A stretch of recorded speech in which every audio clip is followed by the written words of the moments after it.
What up, YouTube? This is Draw Ya back with another video. And this is a part two of the Why is the Black Man Depressed? And I had this story on my mind since last year when I saw this video of the ex Celtic basketball player Isaiah Thomas had a video of him crying. And I wanted to put this out there to try to help brothers understand that their identity can't be wrapped into their career or their job. Many times we're going to be put in situations or put in a box that people are going to categorize us based off what we do for a living. Or they're going to say our value is based off what we do, how much money we make, what car we drive, what woman we have, how many women we've been with. All that stuff is vanity. And all that stuff is going to pass away. Your identity has to be put into the Most High, because the Most High is the creator of our identity and the reason why we're here for. If we've spent our whole life basing our identity on what we do and how much money we make, we're going to live a life of vanity, and that's not going to be fruitful for us in the long run. It's going to eventually lead us to a dead end, and eventually it's going to cause us to have mental instability when those things leave, or when we're unable to perform the things that we used to do, whether it's in athletics. God forbid, you may sustain an injury, or you may get fired, or you may end up having to retire sooner than you want to, or a job, or a marriage, relationship. All those things are great if you have them, but they cannot be the source of your identity. So we're gonna just get into this quick story. I don't want it to make it be too long, but you see the title right here: Isaiah Thomas sobbing after dropping 81 in a Pro AM league game is painful and inspiring all at once. This came out in August last year. So this is the video. I'm sure many of you brothers saw it. Isaiah Thomas scored 81 points, got emotional about the league giving up on him. And it just shows that he just had a great performance in his game. And then he goes back to the locker room and someone recorded him crying about, and he's just basically saying that I can't believe they gave up on me. I can't believe they gave up on me. And he's talking about the NBA because, as we know, after he sustained that injury to his hip when he played with the Boston Celtics, got traded to Cleveland Cavaliers for Kyrie Irving. He had just had a steadily decline, a really rapid decline of his performance, and eventually he was basically just kicked out the league. Came back for a stint for a couple teams, but he currently is not on a starting roster. And you see that he still has talent, but he really wants to go back to the league. And I put this as like a case study for a lot of brothers who have, let's say, they have a good career or they have a good job, or were fortunate to get to the league, and they sustain an injury. It causes us to have a sense of achievement for the things that we were able to do, which is great. But at the same time, when you lose those things, you feel like you lost a part of yourself. And that's why our identity always has to be in the Most High. That's why I always say, you have to put the Most High first. You know, the reason why I go into depth with these history videos is because history is very important. When you understand your history and where you came from, you understand where you're going. It's very powerful if someone is able to control your history and your past and direct, or basically construct where you came from, because then they have the power to construct and have the authority to direct you where you're going. So it's up to us to instruct ourselves, our true history, and embrace the truth, and then we can have a more fruitful existence in this life.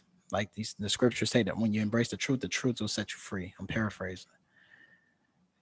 And one thing, when we put the Most High first, the reason why the Most High, he calls himself our Father for many reasons. But one of the main reasons is that a father gives the child their identity. Of course, you have your mother, and your mother, if you have a good mother, she gives you love and affection and support and comfort. But your father gives you that, he gives you an identity. That's where we get our last names from our fathers, or at least we're supposed to, or at least our grandfathers. but all our last names came from a man, which was our father, presumably speaking. So our father gives us the identity, and with that identity comes with a history. It comes with a culture. But when you don't know your history, you don't know your culture, you feel a little lost. And that's why a lot of brothers, they get caught up in things early in life because they feel they walk aimlessly, as the scriptures say. So we have to understand where we come from. We have to understand our culture, understand our past, so we can have a right way of going. And it always starts in the scriptures. The scriptures tell us exactly what we need to know in this life, especially in this Babylonian captivity, so we can understand how to maneuver and make the best decisions out here. Of course, the scripture, very popular, Genesis chapter 1, verse 27. So God created mankind in his own image. In the image of God, he created them, male and female, he created them. So our identity is always goes back to the Most High. Our identity, and we have to always keep it that way. Because like I said before, brothers may get caught up in a position that may feel like they escalate in life. They may have money, they may have a good job, may have a good career, may have a good car, but that doesn't make you who you are. You always have to look at it. If I lose these things today, if my relationship with my wife or my children leave me, I have to understand who I am to be mentally stable, because that's what it's about in these last days. It's about people that are going to try to come into your life and try to get you off your zone. And you have to make sure that you're so mentally secure in the Most High and the identity that He has given you that you don't falter. As the scripture, there's another scripture I could have put in here, but First Samuel chapter 16, verse 7, one of my favorite scripture actually. When when Samuel goes to the house of Jesse after Saul sinned, and he said one of Jesse's son is going to be the king. He goes to all the Jesse's son. He sees the tallest one. I think his name is Eliab. And he looks at him. He's a handsome man. He's tall, well built. And he said, "Oh, surely the Most High's blessing is on him." And the Most High tells Samuel, he said, "Don't look at his appearance. Don't look at his outward appearance, because he said, I'm not like man. Man looks at the outward appearance, but I look at the heart." So the Most High knows exactly the reason why He built you.